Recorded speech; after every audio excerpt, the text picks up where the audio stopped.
अस्सलाम वालेकुम व्यूअर्स, कैसे हैं आप? उम्मीद है कि आप खैरियत से होंगे। आज के इस लेक्चर में हम बहुत ही इंपॉर्टेंट इंग्लिश स्ट्रक्चर डिस्कस कर लेंगे जो कि है काज सीन। काज सीन का इस्तेमाल होता है हंगामा खड़ा करना। क्या कहते हैं हंगामा खड़ा करने के लिए इंग्लिश में? काजा सीन।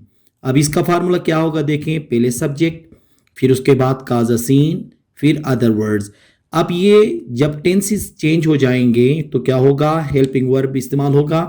जब हेल्पिंग वर्ब अलग अलग इस्तेमाल होंगे तो फिर ये काज क्या होगा, काज्ड भी हो सकता है, काजिंग भी हो सकता है। मतलब फर्स्ट फॉर्म सेकंड फॉर्म में भी जा सकता है, फोर्थ फॉर्म में भी जा सकता है, थर्ड फॉर्म में भी जा सकता है। अब इसके एग्जाम्पल देखें। उसने हंगामा खड़ा किया, उसने हंगामा खड़ा किया। अब इसके लिए क्या इस्तेमाल होता है देखें, he caused a scene, he caused a scene. तो इसका मतलब है ये पास सिंपल का था तो इसलिए यहां पे क्या हुआ, काज्ड का इस्तेमाल हुआ सेकंड फॉर्म। क्या आप यहां हंगामा खड़ा करने आए हो? क्या आप यहां हंगामा खड़ा करने आए हो? अब ये जो है परफेक्ट का है तो ये प्रेजेंट परफेक्ट में क्या होगा देखें, have you come here to cause a scene, have you come here to cause a scene. ठीक है, तो यहाँ पे क्या हुआ देखें, हैव लगने की वजह से यहाँ पे का मतलब कम लग गया तो कम केम कम, थर्ड फॉर्म का इस्तेमाल हुआ, ये प्रेजेंट परफेक्ट का है। ठीक है, इसी तरह से देखें, वो बार बार हंगामा क्यों खड़ा कर रहा था, वो बार बार हंगामा क्यों खड़ा कर रहा था। अब ये पास्ट प्रोग्रेसिव का है तो यहाँ पे कैसे ट्रांसलेशन होगा देखें, why was he causing a scene again and again, why was he causing a scene again and again. अब देखें ना, काज क्या हो गया, काजिंग हो गया। क्यों? क्योंकि यहाँ पे वॉज का इस्तेमाल हुआ है। तो हंगामा खड़ा करने के लिए क्या कहते हैं हम, काजा सीन का इस्तेमाल कर लेते हैं। आउटवर्डली, आउटवर्डली इस्तेमाल उसके लिए होता है कि जो ऊपर ऊपर से, जाहिरी तौर पे, मतलब दिल से नहीं, मतलब वो हम ये भी कह सकते हैं कि मतलब संजीदगी से नहीं या खुलूस से नहीं, ऊपर ऊपर से जो बातें होती हैं या जाहिरी तौर पे जो दिखावे की जो चीज़ें होती हैं उसके लिए इस्तेमाल करते हैं हम आउटवर्डली। ठीक है, इसका जो फार्मूला होगा वो सेंटेंस पहले इस्तेमाल करेंगे, फिर उसके बाद हम आउटवर्डली का भी इस्तेमाल कर सकते हैं।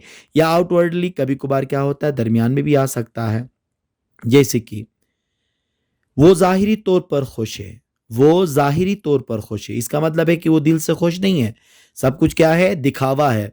तो फिर इसका क्या होगा, he is happy outwardly, he is happy outwardly. देखें आउटवर्डली यहां पे इस्तेमाल हुआ, इसका मतलब यह है कि वो ऊपर ऊपर से खुश है।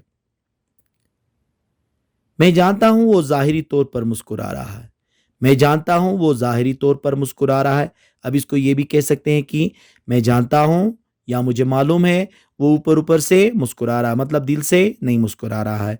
तो क्या होगा, I know he is smiling outwardly, I know he is smiling outwardly. उसने जाहिरी तौर पर हाँ कहा, उसने जाहिरी तौर पे हाँ कहा, मतलब दिल से उसने हाँ नहीं किया, ऊपर ऊपर से उसने हाँ कहा है। तो क्या होगा, he said yes outwardly, he said yes outwardly. वो जाहिरी दोस्त थे, वो जाहिरी दोस्त थे, मतलब वो दिल से दोस्त नहीं है, ऊपर ऊपर से दोस्त है। तो क्या होगा, he is outwardly friend, he is outwardly friend. तो जाहिरी तौर पे या ऊपर ऊपर से दिखावे के जो दोस्त होते हैं या दिखावे का जो काम होता है तो उसके लिए हम क्या इस्तेमाल करते हैं, आउटवर्डली का इस्तेमाल करते हैं। छुटकारा हासिल करना, इसके लिए हम इंग्लिश में क्या इस्तेमाल करते हैं वो पढ़ लेते हैं। देखें, गेट रीड ऑफ हम इस्तेमाल करते हैं किस चीज़ के लिए, छुटकारा हासिल करना, या इसको आप ये भी कह सकते हैं कि जान छुड़ाना, किसी भी चीज़ से जान छुड़ाना या किसी काम से जान छुड़ाना या किसी आदमी से जान छुड़ाना। तो सब के लिए हम क्या इस्तेमाल करते हैं, जान छुड़ाने के लिए गेट रीड ऑफ का इस्तेमाल करते हैं। अब इसका फार्मूला कुछ इस तरह से बनेगा, देखें, सबसे पहले सब्जेक्ट इस्तेमाल करेंगे, फिर उसके बाद हम हेल्पिंग वर्ब इस्तेमाल करेंगे, फिर गेट रीड ऑफ के बाद उस चीज़ से जिससे हम जान छुड़ाना चाहते हैं उस चीज़ का नाम आएगा, मतलब वो ऑब्जेक्ट होगा। अब यहाँ पे ये होगा कि जब हेल्पिंग वर्ब चेंज होगा तो गेट क्या होगा, गेटिंग हो सकता है, गॉट हो सकता है। इसके फॉर्म्स क्या होंगे, हेल्पिंग वर्ब या इसको हम ये कह सकते हैं टेंस के हिसाब से ये चेंज होते चले जाएंगे। जैसे कि मैं इस मुसीबत से छुटकारा हासिल करना चाहता हूं, या इसको आप इस तरह से भी कह सकते हैं मैं इस मुसीबत से जान छुड़ाना चाहता हूं।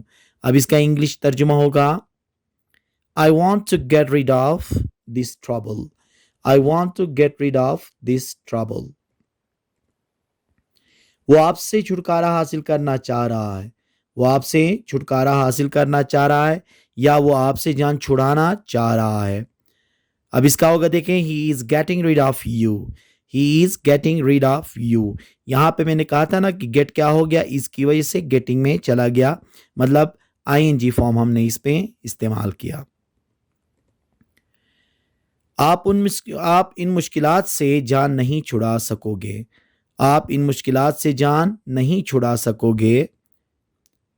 You will not be able to get rid of these difficulties. You will not be able to get rid of these difficulties. हम बीमारियों से कैसे छुटकारा हासिल कर सकते हैं? हम बीमारियों से कैसे छुटकारा हासिल कर सकते हैं? यहाँ पे क्या है, क्वेश्चन आया है और साथ में यहाँ पे एबिलिटी की बात की जा रही है।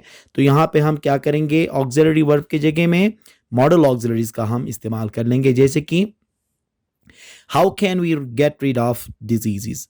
How can we get rid of diseases. यहाँ पे क्या हुआ, हेल्पिंग वर्ब की जगह में हमने मॉडल ऑक्सिलरी वर्ब कैन का इस्तेमाल कर लिया। तो हम जब कभी भी छुटकारा हासिल करना या जान छुड़ाने की बात करेंगे और उसको जब हम अंग्रेजी में बोलना चाहेंगे तो हम गेट रिड ऑफ का इस्तेमाल कर सकते हैं। वर्थी ऑफ जो इस्तेमाल होता है वो लायक होना के लिए इस्तेमाल होता है। उर्दू में जब हम किसी भी जुमले में, जैसे कि वो इस काम के लायक नहीं है या वो इस काम के लायक है, ऐसे जो जुमले जब इस्तेमाल होते हैं तो उसमें लायक होना या लायक होने के लिए हम क्या इस्तेमाल करते हैं, वर्थी ऑफ का इस्तेमाल करते हैं। अब इसका फार्मूला कुछ इस तरह से बनेगा, पहले सब्जेक्ट, फिर उसके बाद हेल्पिंग वर्ब, फिर वर्थी ऑफ। अगर वर्ब लगा तो वर्ब की फोर्थ फॉर्म इस्तेमाल होगी, इसके साथ नाउन भी हो सकता है और एडजेक्टिव भी इस्तेमाल हो सकता है, बाकी आगे अदर वर्ड्स। ठीक है, अब ये हेल्पिंग वर्ब क्या होगा, टेंसेस के लिहाज से ये चेंज होता चला जाएगा। जैसे कि देखें, वो तारीफ के लायक है, वो तारीफ के लायक है, तो क्या होगा, he is worthy of praise. He is worthy of praise. वो बोलने के लायक नहीं है, वो बोलने के लायक नहीं है, तो क्या होगा, he is not worthy of speaking.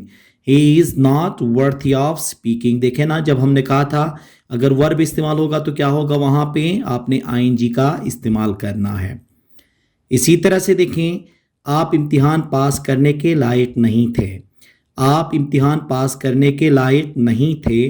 अब ये जो टेंस है किसका है, पास्ट का है, तो हेल्पिंग वर्ब क्या होगा, यहाँ पे पास्ट का इस्तेमाल होगा। जैसे कि you were not worthy of passing the exam. You were not worthy of passing the exam. True to word. True to word. अब ये होता है बात का पक्का, या आप ये कह सकते हैं कि सच्चा भी कह सकते हो। ठीक है, जो बोलता है वो करता है, उस सेंस में ये इस्तेमाल होता है। अब इसका जो फार्मूला होगा देखें, पहले सब्जेक्ट, फिर उसके बाद हेल्पिंग वर्ब, फिर ट्रू टू वर्ड का इस्तेमाल होगा। जैसे कि मैं बात का पक्का हूं, मैं बात का पक्का हूं, तो क्या होगा, I am true to word. I am true to word. Aslam बात का पक्का नहीं है, असलम बात का पक्का नहीं है, तो क्या होगा, Aslam is not true to word. Aslam is not true to word. वो, क्या वो अपनी बात का पक्का है, क्या वो अपनी बात का पक्का है, तो क्या होगा, is he true to his word. Is he true to his word. यहां पे हमने अपनी बात का कहा है तो इसलिए यहां पे क्या हो गया, हिज वर्ड का इस्तेमाल हुआ। तो बात के पक्का होने के लिए क्या इस्तेमाल करते हैं, ट्रू टू वर्ड का इस्तेमाल करते हैं। जब हम उर्दू के ऐसे जुमलों को ट्रांसलेट कर रहे होते हैं तो हम इनका सहारा आसानी से ले सकते हैं। अगर इनकी आप प्रैक्टिस कर लें तो ये जो अंग्रेज़ी ज़बान है, अंग्रेज़ी की बहुत ज़्यादा फ्लुएंट हो सकती है। तो उम्मीद है कि आज का ये लेक्चर आपको समझ में आया होगा। Thank you very much.